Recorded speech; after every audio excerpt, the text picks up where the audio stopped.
Ok, alors l'idée en fait c'est d'utiliser son corps pour frapper dans une distance très courte.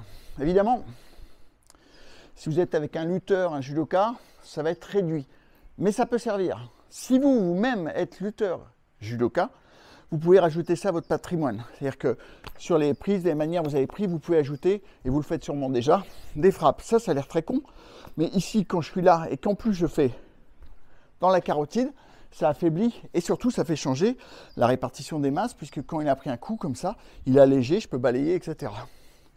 L'idée c'est de se dire que chacune des parties de son corps est une arme potentielle.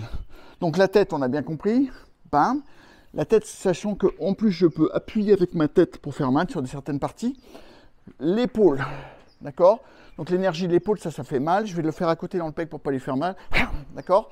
Petit truc comme ça, l'épaule qui remonte. Alors, il faudrait se mettre de l'autre côté parce que vous n'allez pas voir. Je suis là, je la baisse un peu et je reviens. Poum! Ça, avec un peu de chance, il se mord la langue. Et regardez ce que je vais faire. Je vais venir comme ça. Donc, c'est une baffe ou, plus méchant, boum, une manchette. D'accord? Ce qui me permet de manipuler sa tête. Je peux même enchaîner. Tac, tac, poum, coup de tête. Tout ce qui va être hanche aussi, je peux frapper avec ma hanche. Hein, les judokas le font très bien. Ils vont rentrer. Je peux rentrer au triangle génital avec ma hanche. Boum. Avec, si j'ai le dos tourné, avec les fesses, boum, pareil. C'est pas, ça a l'air marrant, mais c'est pas très sympa en vrai. On a vu tous les coudes. Bon, les coudes, on le sait. Hein. Alors, il y a les coudes normaux, boum. Les coudes vraiment ping.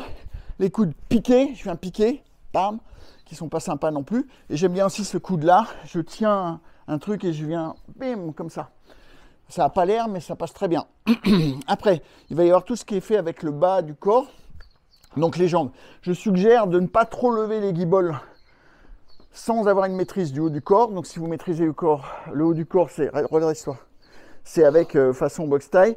Donc en plaquant en faisant un levier avec le coude et le haut du corps. Puis après, bon, ça vous savez le faire.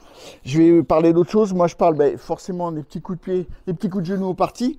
Ce qui m'intéresse aussi, c'est cela, ce que j'appelle les twists. Donc, je vais twister comme on twistait dans les années 50. Je vais twister boum, sur sa jambe pour l'affaiblir, dans un sens ou boum, dans un autre. Je peux twister et aussi faire un pied de biche, ce qu'on appelle.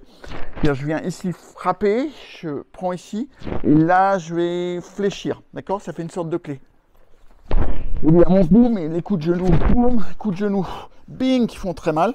Tout ce qui va être marcher sur le pied et pousser. Tout ce qui va être forcément les mains en partie aussi, donc je suis là, ici. Et d'un coup, boum, je vais accéder avec une frappe aux parties. Et ce qui est bien en plus, c'est si je refais un coup de remontant après, je frappe les parties, il a tendance à baisser la tête, je le remonte avec un coude.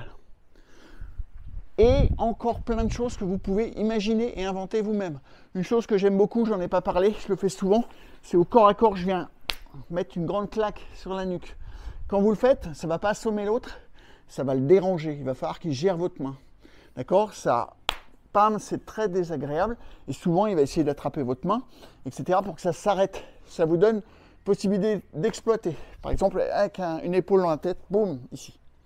Voilà.